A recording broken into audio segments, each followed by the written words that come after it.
Assalamualaikum warahmatullahi wabarakatuh.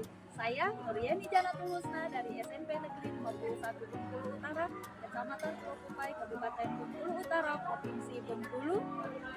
Tugas demonstrasi kontekstual modul 3.1 tentang pengambilan keputusan oleh pimpinan.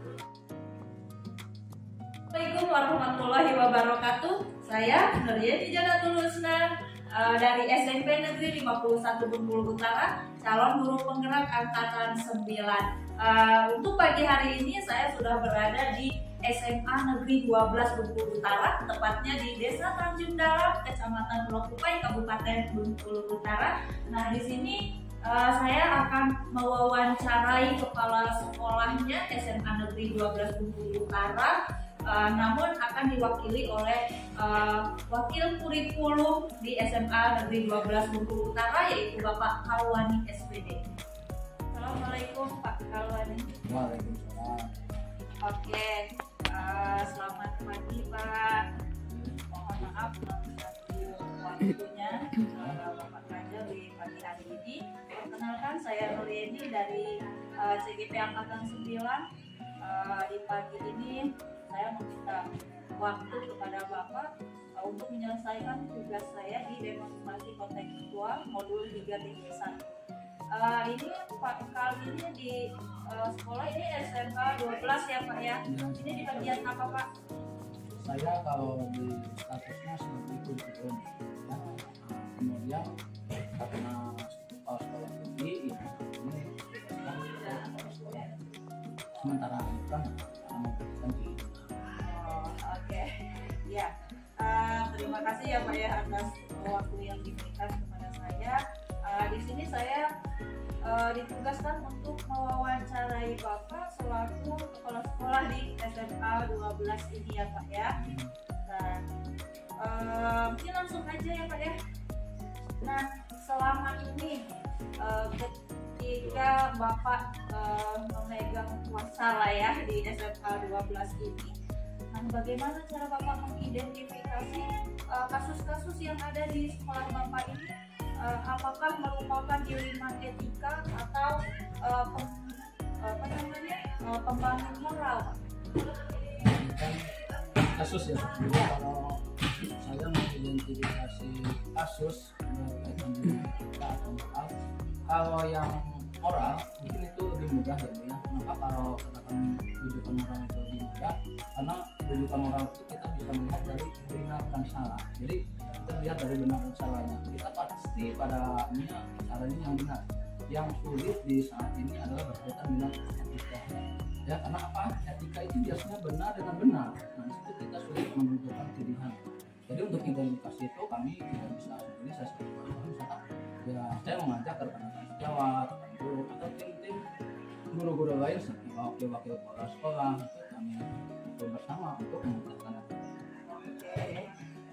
Kemudian Pak, bagaimana cara Bapak melakukan atau mengambil keputusan di sekolah Bapak ini, terutama untuk kasus-kasus di mana ada dua kepentingan yang sama-sama benar atau sama-sama mengandung nilai kebajikan Pak? Ya, itu tadi ya saya sudah sampaikan bahwa untuk mengambil keputusan itu kita tidak bisa mengambil konsep sekolah, kita bisa memutuskan karena ini adalah kaitannya dengan warga sekolah. Jadi karena berkaitan dengan warga sekolah, jadi berkaitan dengan etika atau bagaimana moral itu ya kita sama dari kasus tersebut kita serahkan kepada rekan-rekan, kita berkomunikasi bagaimana nanti kita mengambil solusi atau langkah selanjutnya. Kemudian selanjutnya nih Pak, apa sih langkah-langkah atau prosedur seperti apa yang biasa Bapak lakukan selama ini untuk menangani kasus-kasus yang ada di sekolah Bapak?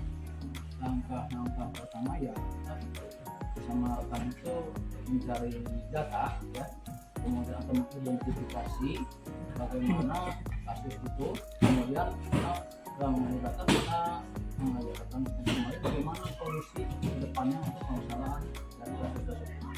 Oke, kemudian selama ini Bapak menganggap efektif dalam pengambilan keputusan pada kasus-kasus dilema etika ya Pak ya.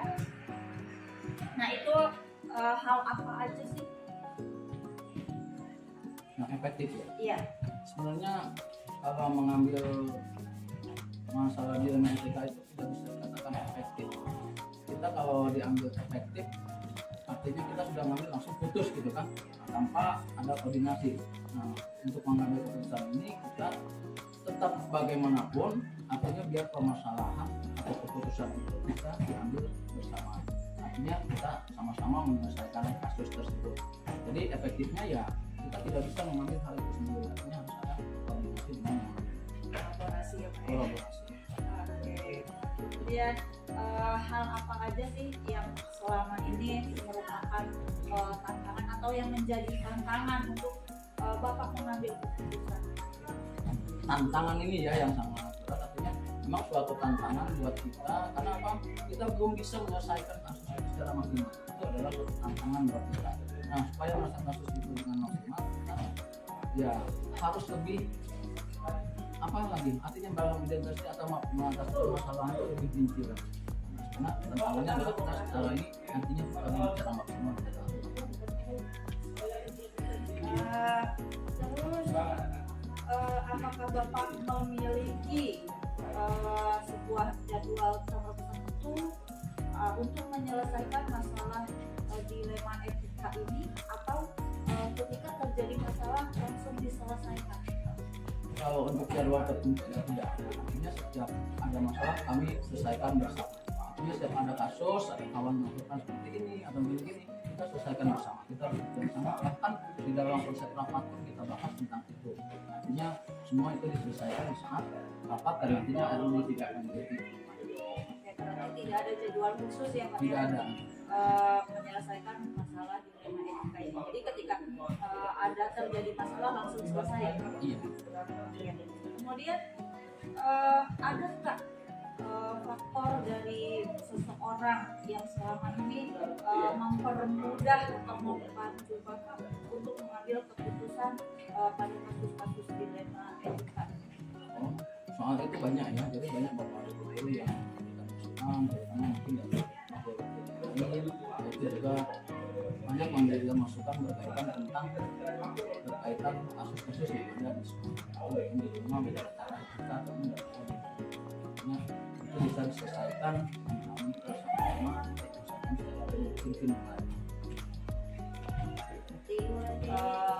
Banyak teman-teman sejawat gitu ya Pak yang membantu.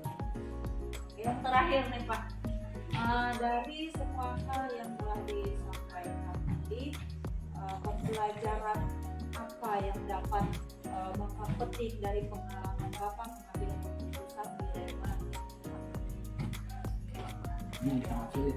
Jadi pengalaman yang saya petik untuk mengambil dilema etika ini bersama anak itu adalah itu tadi adalah kita harus mengambil keputusan. Keputusan itu yang sulit itu kita tidak sampaikan di awal berkaitan dengan etika. Nah, kalau bujukan moral tadi sebenarnya nggak terlalu sulit. Kita pasti pilih yang benar ya, benar dan salah konsepnya. Tapi kalau etika itu karena benar dengan benar, dengan benar inilah yang sangat sulit. Dan situ menjadi memang sangat dilema dalam mengambil keputusan terhadap kasus yang berkaitan dengan etika. Terima kasih banyak Bapak atas waktunya yang sudah disempatkan untuk wawancarai oleh saya. Saya ucapkan sekali lagi terima kasih banyak. Mohon maaf sudah mengganggu waktunya. Sama-sama ya Bro. Jadi Assalamualaikum warahmatullahi wabarakatuh. Selamat siang. Saya siang ini sudah berada di SMP Negeri 51 Bengkulu Utara, tempat saya mengabdi atau mengajar sehari-hari. Di sini saya akan bertemu dengan Ibu Kepala Sekolah SMP Negeri 51 Bengkulu Utara, yaitu Ibu Grapela Gunarti MPDSI, dan saya akan melakukan wawancara dengan beliau. Assalamualaikum Ibu. Waalaikumsalam. Mohon maaf nih Bu, ganggu waktu kerja Ibu nih di siang hari ini. Saya Rieni Jana Tulusna dari CGP Angkatan 9 Bu. Kebetulan akan menyelesaikan tugas saya di modul 3.1 tentang keputusan pengambilan keputusan oleh pimpinan seperti itu.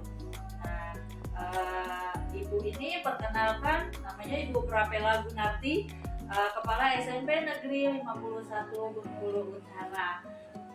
Tempat saya mengabdi juga.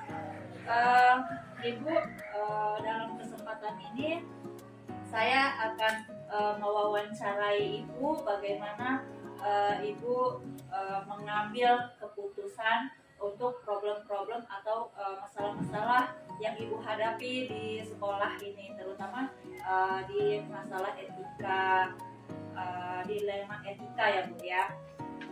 Untuk yang pertama nih Bu, langsung aja ya Bu ya.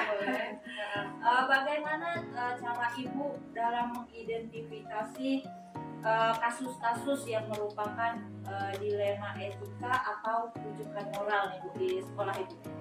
Cara saya mengidentifikasinya biasanya itu ya saya pelajari dulu fakta-fakta dari kasusnya itu seperti apa, apakah termasuk dilema etika atau rujukan moral.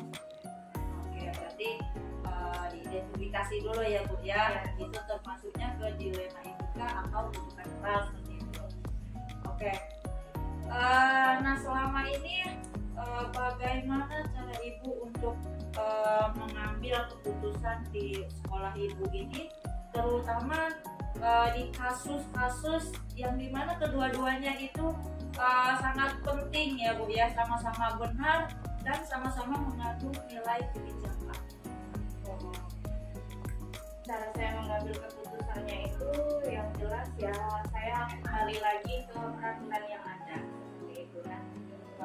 Kemudian nanti ya saya lakukan diskusi juga dengan guru-guru agar saya tidak mengambil keputusan yang sama. Setidaknya saya setelah mendiskusikannya dengan guru-guru ada beberapa pertimbangan lah nanti yang akan saya petik dari pendapat guru-guru tersebut.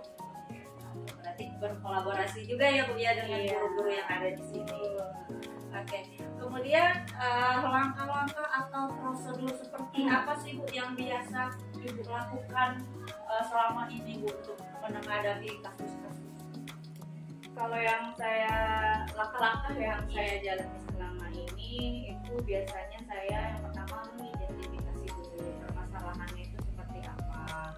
Kemudian ya saya cari tahu pihak-pihak yang terlibat itu siapa saja. Kemudian fakta-fakta dari permasalahannya itu seperti apa, dan kemudian bisa juga saya angkat permasalahan ini misalnya ke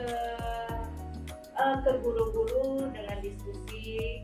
Kemudian bisa juga saya lakukan dengan coaching terhadap orang-orang yang mengalami kasus atau terlibat dalam kasus. Oke. Kemudian apa saja sih yang selama ini Ibu anggap efektif dalam mengambil keputusan terhadap kasus-kasus dilema etika ini? Kalau yang saya anggap paling efektif dalam mengantisipasi kasus itu adalah saya kembalikan lagi dengan peraturan yang ada. Berarti berpatokan dengan peraturan yang sudah disepakati sebelumnya ya Bu Iya. ya. Terus apa saja sih yang selama ini merupakan tantangan atau yang menjadi tantangan Ibu dalam mengambil keputusan untuk menyelesaikan kasus-kasus dilema etika? Tantangan yang saya hadapi biasanya itu yang pertama ada yang bertentangan dengan hati nurani saya, kemudian rasa kemanusiaan, kemudian juga ada rasa enak dan tidak enak, apakah keputusan saya ini nanti merugikan salah satu pihak atau tidak, seperti itu. Kemudian apakah Ibu memiliki prosedur atau jadwal tertentu nih untuk menyelesaikan kasus dilema etika yang Ibu hadapi? Apakah ada jadwal tertentu, misalkan mungkin seminggu sekali atau di hari-hari tertentu seperti itu, atau bisa diselesaikan secara langsung? Kalau saya biasanya menyelesaikan secara langsung ketika ada kasus dilema etika atau tuduhan moral seperti itu. Tapi tergantung juga ketika misalnya saya tidak ada di sekolah, biasanya ya saya jadwal dulu. Nanti lihat Kondisinya. ya kondisinya, kemudian jadwal ibu juga ya Bu, Iya. ya. Oke. Kemudian ada nggak Bu seseorang yang bisa membantu atau mempermudah lah ya dalam ibu menyelesaikan kasus-kasus yang ibu alami? Tentunya ada ya. Biasanya saya itu meminta pendapat itu kepada kepala sekolah yang senior. Biasanya mungkin saja bisa jadi kasus yang lagi saya alami sekarang itu sudah dialami oleh kepala-kepala sekolah yang senior. Jadi beliau bisa memberikan saran kepada saya. Kemudian juga jika berat banget misalnya, mungkin saya akan berbicara dengan atasan saya seperti apa cara mengatasinya. Oke. Kemudian yang terakhir nih, dari yang sudah ibu sampaikan tadi nih, ada nggak pembelajaran yang bisa dipetik atau hikmahnya lah dari pengalaman, dari apa ya, pengambilan keputusan yang selama ini ibu ambil untuk menghadapi kasus-kasus dilema ini tadi? Tentunya ada ya, berdasarkan pengalaman saya, pembelajaran yang bisa diambil dari pengambilan keputusan masalah dilema etika dan tuduhan moral ini. Tentunya yang pertama yaitu tadi kita harus memahami dulu atau mempelajari lebih dalam tentang prinsip-prinsip dan langkah-langkah dalam pengambilan keputusan itu, supaya apa yang kita putuskan itu tidak merugikan orang lain atau juga tidak salah lah, intinya seperti itu. Jadi butuh pertimbangan sebelum kita mengambil keputusan. Oke Bu, terima kasih banyak ya Ibu ya, sudah meluangkan waktunya untuk diwawancarai oleh saya. Nah dari sini saya banyak belajar, tentunya mungkin ya kedepannya saya akan banyak bertanya lagi bagaimana cara-cara pengambilan keputusan yang baik dan benar kepada Ibu selaku Kepala SMP Negeri 51 Bengkulu Utara dan juga selaku atasan saya. Terima kasih banyak Ibu. Sama-sama, Ibu Yeni. Ya, assalamualaikum. Waalaikumsalam.